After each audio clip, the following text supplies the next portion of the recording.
aujourd'hui, nouvelle vidéo. Je sais que ça fait un petit moment que j'en ai pas fait, ça fait 2-3 mois même. Et donc en fait, vidéo pour vous parler de ma vie en tant que stagiaire au Japon. Donc ça va faire 3 mois que je suis en stage. Il me reste encore une semaine à peu près. Une semaine, tout pile.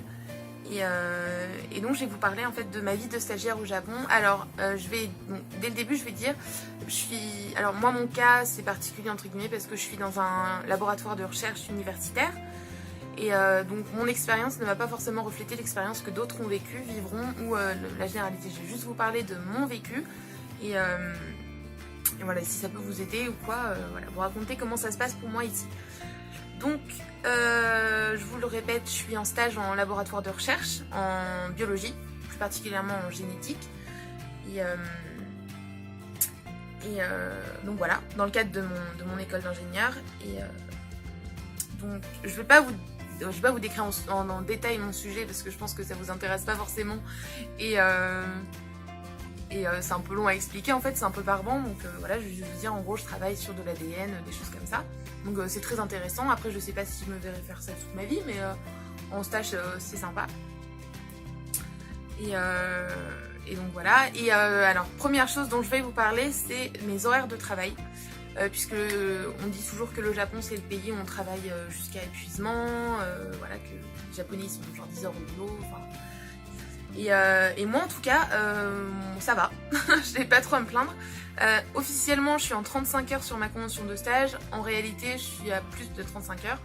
Mais je vais vous expliquer. Alors dès le départ en fait mon maître de stage m'a dit voilà, en général les gens du labo arrivent le matin vers entre 9h et 10h et repartent le soir, moi ça dépend de ce qu'ils ont à faire. Et il m'a dit donc voilà, vous arrivez pareil 9h30, 10h ou un peu plus tard. Et donc au départ je faisais comme tout le monde, c'est-à-dire que j'arrivais le matin vers 9h30 et je repartais le soir, ça dépendait des expériences que j'avais à faire. Parce que des fois j'ai des journées où des expériences vont durer plusieurs heures, une dizaine d'heures, et dans ce cas-là je vais rentrer tard le soir. Et voilà, mais sinon j'arrivais vers 9h30 et puis au fur et à mesure j'arrivais un petit peu plus tard. Des fois j'arrive le matin à 11h30 avant d'aller manger. Donc voilà. Mais sachant que j'ai bien conscience que plus j'arrive tard, plus je commence mes expériences tard, et donc plus je vais terminer tard. Donc ça c'est un choix. Moi je suis plus du soir que du matin, donc si je peux faire des petites grasses mat, ça me va. Et donc voilà, il faut savoir que mon laboratoire est ouvert en fait de 7h le matin à 23h ou minuit le soir. Et donc en fait on peut rester jusqu'à 23h minuit le soir, et ça m'est arrivé plusieurs fois. Donc voilà, des fois où je suis arrivée plus tard le matin, et donc toutes mes manipulations étaient décalées dans la journée, et je rentrais tard, très tard à la maison. Et voilà, donc des fois ça fait des grosses journées, des fois je fais des journées 9h, 22h, et heureusement que c'est pas tous les jours, mais voilà, c'est assez bizarre. Mais bon, c'est vrai qu'en tout cas, voilà, même mes collègues sont là, voilà, ils arrivent le matin vers 9h30, 10h, et ils repartent le soir des fois relativement tard comme moi. Mais ça a l'air normal. Alors important, il faut savoir que personne ne part avant le chef entre guillemets du labo. Donc moi mon maître de stage qui est chercheur, donc il part le soir vers 17h30.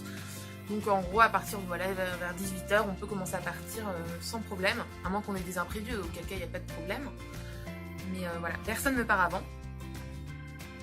Et alors ce qui est assez marrant, c'est que voilà, on dit toujours que voilà, les Japonais travaillent beaucoup, c'est des bourreaux de travail. Et finalement, alors ils travaillent longtemps, mais ils sont pas forcément hyper à fond dans le travail, quoi. Moi je parle de mon labo, mais aussi j'ai rencontré d'autres étudiants qui vivent la même chose.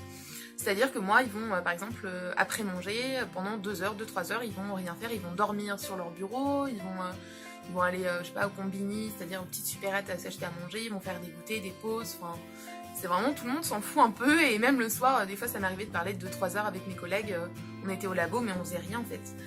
Mais voilà, donc c'est vrai que les Japonais restent longtemps au travail, mais en tout cas dans les labos de recherche, dans plusieurs labos en tout cas, c'est surtout faire acte de présence, c'est un peu, voilà, c'est un peu de l'apparence, et faire, voilà, on montre qu'on travaille dur alors qu'en fait pas forcément. Au niveau de l'organisation de ma vie en laboratoire, donc qui y a dans mon labo, il y a donc mon maître de stage qui est chercheur, Donc il y a des doctorants et des étudiants. Alors ce qui est intéressant, c'est que donc, le système scolaire au Japon, c'est le même que le système américain ou ailleurs. C'est-à-dire que vous n'avez pas 3 ans de licence, 2 ans de master. Là, c'est 4 années de undergraduate et 2 années de master en fait. Donc voilà, 4 années, un peu 4 années de licence si vous voulez. Et ce qui est intéressant au Japon, en tout cas dans l'université où je suis, c'est peut-être le cas ailleurs aussi, les 3 premières années d'undergraduate sont forcément selon le schéma classique, c'est-à-dire vous allez en cours, vous avez des TP, des stages, etc.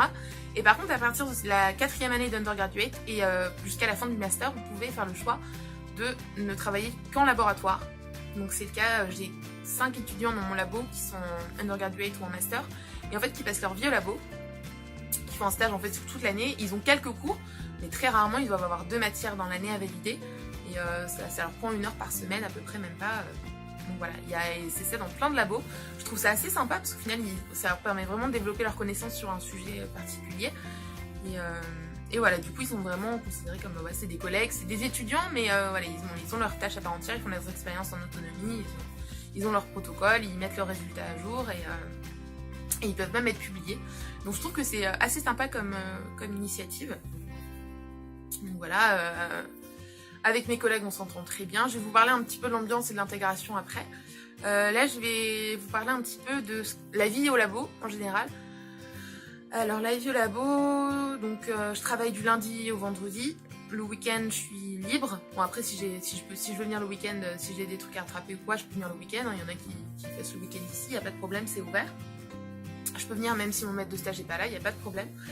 Et donc voilà, donc lundi, mardi, journée normale. Mercredi après-midi, en fait, tous les mercredis après-midi, il y a un séminaire en anglais. Et en fait, donc c'est les chercheurs de l'institut où je travaille qui viennent présenter leurs résultats de recherche en anglais, bien sûr, à leurs étudiants, aux autres chercheurs, et donc à nous aussi, du coup.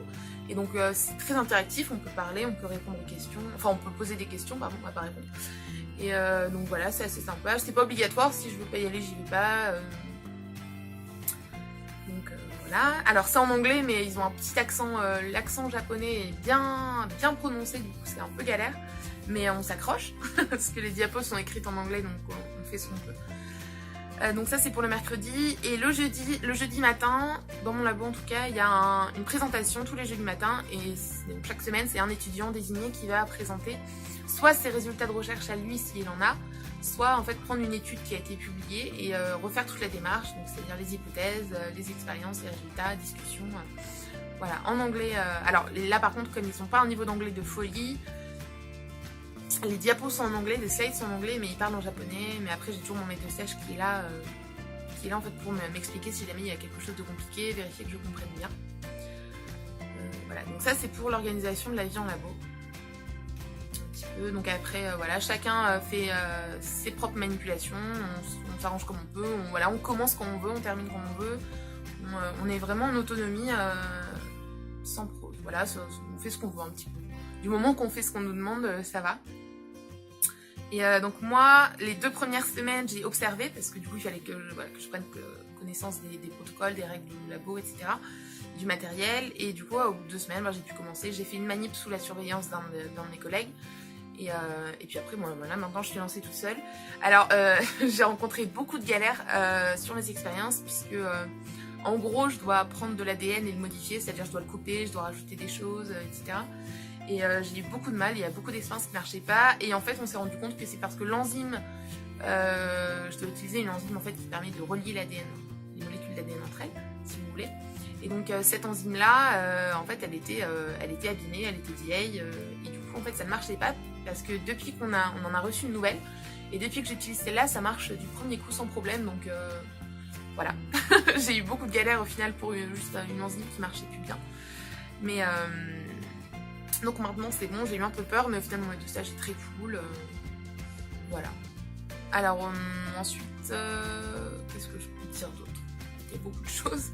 Ah oui, donc je vous ai dit le jeudi matin c'est la présentation des étudiants et mon maître de stage me demandait moi aussi de le faire un matin. Il m'a dit voilà, pendant une demi-heure tu présentes ton sujet aux autres étudiants, donc je l'ai fait en anglais, j'avais un petit diapo, j'ai présenté mon sujet et je trouvais que c'était vraiment pas mal parce que ça permettait aux autres, à mes collègues en fait de voir vraiment pourquoi j'étais là, ce que je faisais, et ça m'a permis moi aussi de m'entraîner à l'oral puisque j'aurai une présentation à faire devant mes profs en rentrant, et voilà, ça m'a permis aussi de me caler vraiment sur mon sujet dès le départ. Donc c'était vraiment pas mal. Et voilà, ça c'est pour la présentation. Et j'ai aussi un rapport d'activité en fait, donc ça c'est ma fac qui me demande ça, enfin la fac, l'Université des sciences de Tokyo qui me demande un rapport d'activité où en fait je devrais, quelques pages, hein, je devrais décrire ce que j'ai fait, mes résultats, les difficultés que j'ai rencontrées, etc.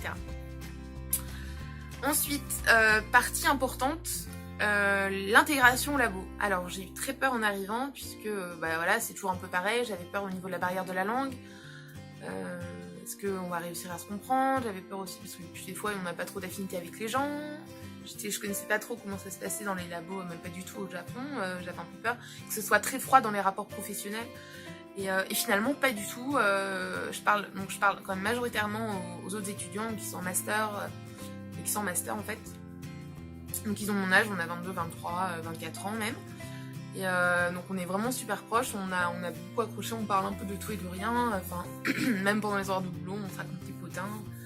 Ils sont vraiment super. Heureusement que je parle un petit peu japonais parce qu'il y en a un ou deux, l'anglais ça va, mais les autres c'est une cata.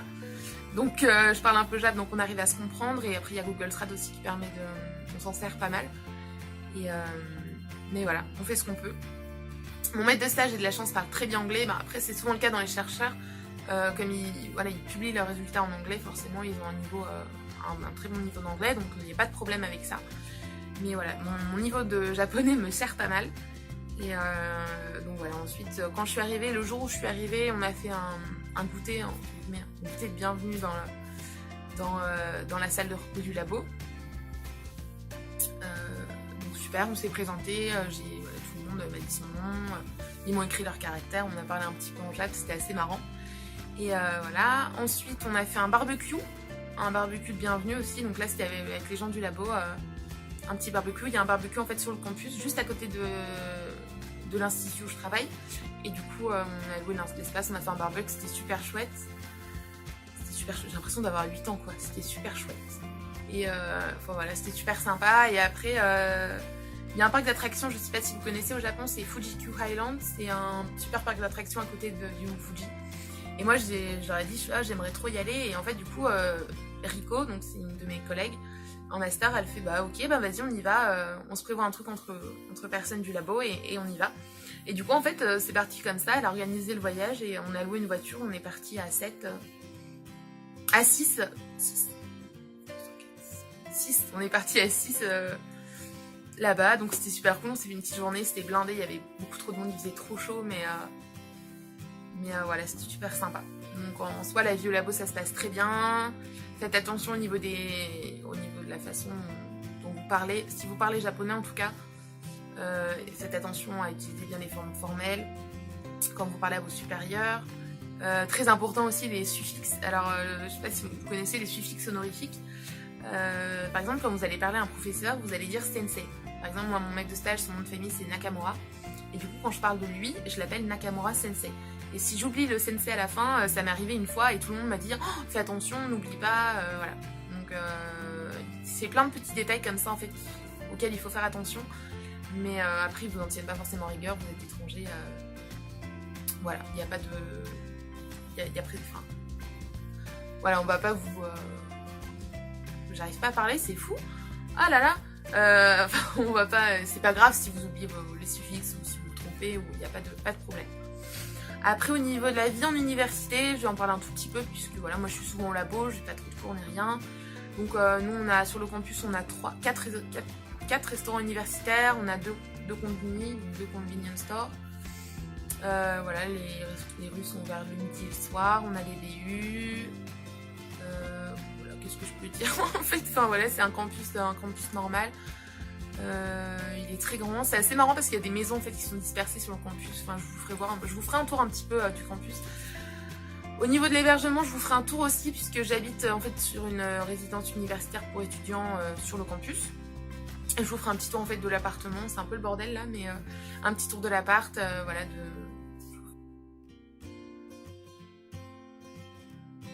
Moi en tout cas, mon expérience se passe très très bien, tous les week-ends je sors sur Tokyo. C'est vrai que je fais pas beaucoup de vidéos parce que j'essaie de profiter au maximum. Voilà, je suis au Japon, j'ai pas du tout envie de rentrer en fait et ouais. Je suis un peu triste là mais Ouais, il me reste encore 3 semaines ici et voilà, de toute façon je vous ferai des petites vidéos. Voilà, comme je vous l'ai dit, je vous ferai un petit room tour, je vous dirai un petit peu si c'était bon plan ou pas, ce genre d'hébergement et voilà, en tout cas j'espère que la vidéo vous a intéressé. Moi ça me fait plaisir de vous en parler parce que voilà, je vous donne mon retour en tout cas en tant que stagiaire en labo. Donc je le répète, mon expérience n'est pas forcément celle de tout le monde, la même que tout le monde.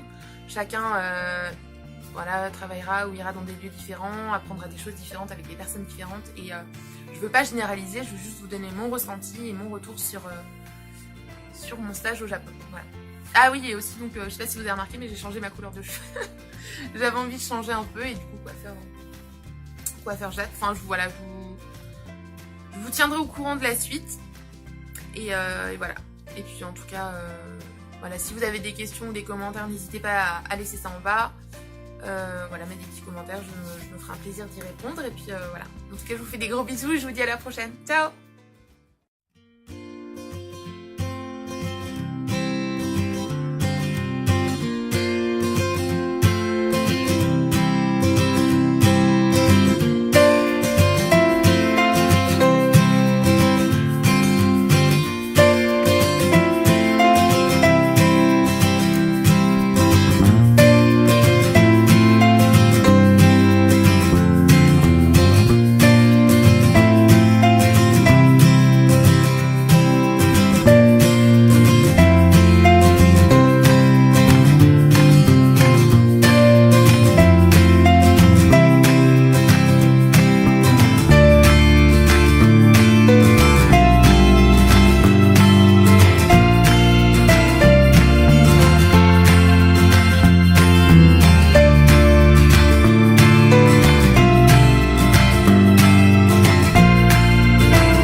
Shine.